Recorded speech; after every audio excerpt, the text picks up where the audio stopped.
La charte construction et citoyenneté qui nous est soumise ce soir est la bienvenue.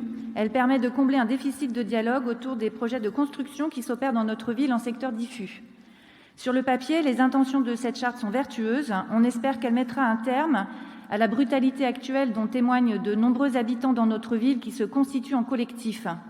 Des locataires et des propriétaires comprennent que leur jardin va disparaître, que leur maison ou leur petit collectif va être rasé lorsqu'ils rencontrent un beau matin le promoteur dans leur jardin en train de prendre des mesures du terrain, et alors même que certains voisins bien informés ont déménagé longtemps avant l'arrivée des engins de chantier.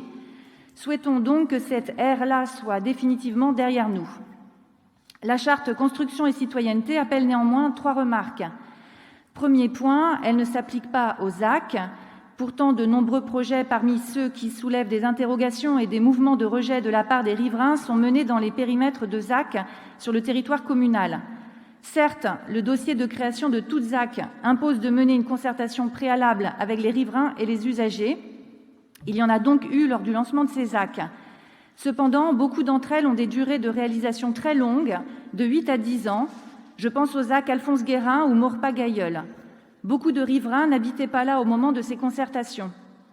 Aussi, quand un projet immobilier dans une ZAC vient bouleverser un paysage urbain, supprimer des espaces verts ou produire des nuisances importantes sur le voisinage en termes d'ombre portée et de perte d'ensoleillement, il nous semble essentiel que de nouvelles concertations aient lieu pour recueillir l'avis des riverains, moduler les projets si nécessaire et faire qu'ils s'insèrent mieux dans leur environnement.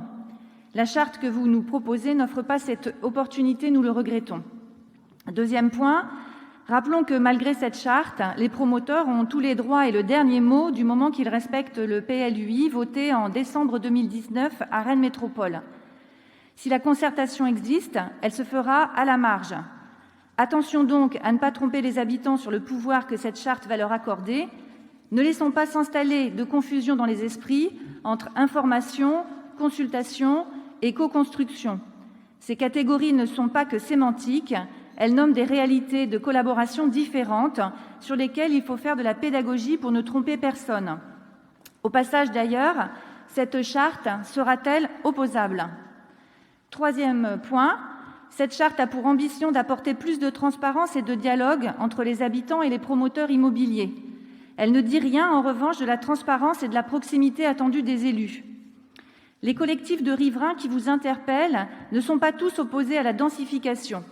Ils ne sont pas opposés non plus à l'accueil de nouveaux habitants dans leur quartier, pas opposés non plus à la mixité sociale, contrairement à ce qu'on se plaît trop souvent à laisser croire à dessein dans cette assemblée. Ils s'inquiètent en revanche de la perte de leur qualité de vie.